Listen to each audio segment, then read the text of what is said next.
to A Place in Space, everyone, and welcome to 2023.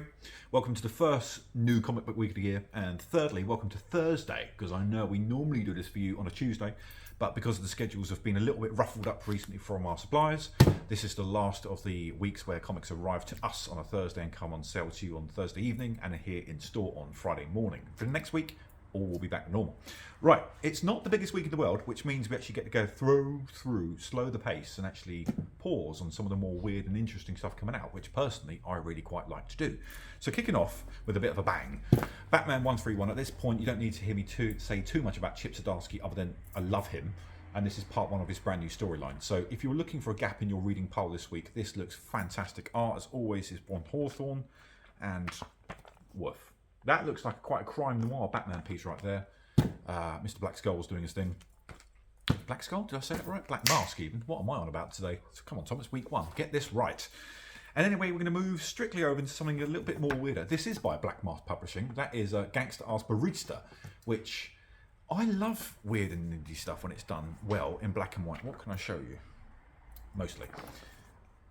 The rough premises are lovely, adoring. One Miss Barista there on the front cover has had truly enough of everyone's shizzle, and stuff is proverbially going down, he says, trying to say that as eloquently as possible without swearing. But yeah, incredibly violent and incredibly bluesy looking crime noir, all set in a coffee shop. It's quite interesting. I like it. Black Mask, they do come up with some different stuff.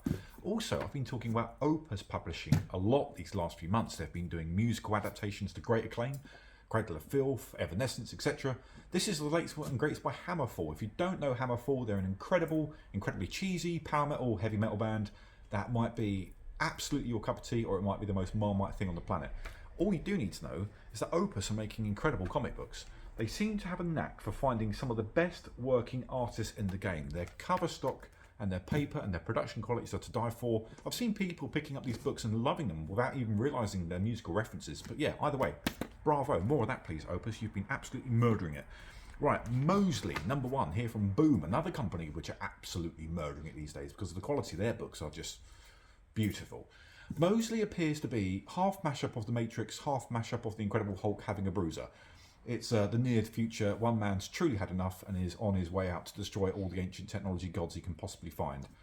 5-part miniseries from Boom. They are excelling at this kind of stuff recently. I dare say this will be a sellout because everything recently from Boom has been a sellout. I see no reason to see anything changing from them anytime soon. It looks great fun, and they do that kind of thing very well. Just a bit of a personal favourite from mine recently. Sword of Azrael, because I always love to see Jean-Paul get a little bit of love from DC. Is finishing up on issue 6. That is the last part of that. I hear rumours in the grapevine that they will be doing more Azrael very soon, which I am personally all down for. And now we're going to slow down the pace a little bit further and go back to AWA. This is Trojan number 1, and AWA artists, writers and artisans have been doing some really cool independent work recently. Now, there was a book I gurned on for quite a few minutes about recently called Lovesick number 1, which was about, loosely put, snuff, dark web movies and the ramifications of them. It's done incredibly well, it's incredibly serious, and it's quite gruesome from Image. This looks to be like expanding on those particular themes, completely unrelated, just happens to be released within the same month. And I dare I say there's a massive gap in the market for it because both this and Lovesick have done incredibly well in terms of sales. I've just read Trojan number 1, blimey. I didn't realise this would be quite my cup of tea. But we've got some in. It's very dark. It's lavishly illustrated. I'm going to see what I can show you here very carefully because it's really quite dark. That will just about get away with it. For a brand new team coming out the act from the artist only known as Lacey, that is very delicately drawn. Think some of Lee Babinjo's more casual pencils rather than when he's painting everything. Your rough mashup is, you can think Fables, and if you've read Lovesick, think mashing that up with Lovesick. If you haven't read Lovesick, think Fables with possibly some of the darker things you can imagine. Enjoy, if that sounds like your cup of tea. Strictly 18 plus there, folks. So that was my love for the weirder indie pick of the week. We're going to do a few quick covers of the week. Actually, no, we're not. Before we do quick covers of the week, I just wanted to spotlight. It is Marvel Homage variant month from Marvel. Just super quickly, I've just yanked out a few. I think there's 8 out this week, so happy hunting. There's X-Force, there's X-Men. Half the fun will be guessing about where these were originally from. So I think, what did we call this one earlier? Was this Amazing Spider-Man 9, maybe? 39, I think. 39, he says, getting it completely 30 issues wrong. Never mind. And then we got Avengers issue 3, maybe, being homaged there by Ian Hyatt on issue 64 of Avengers.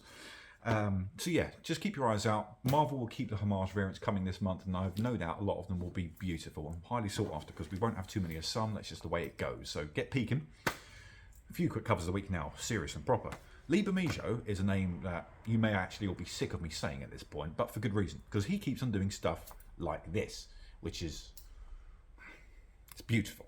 If you like very dark things in DC. Again, DC continue to excel on the cardstock covers, and I have to say their variants are so lavishly put together.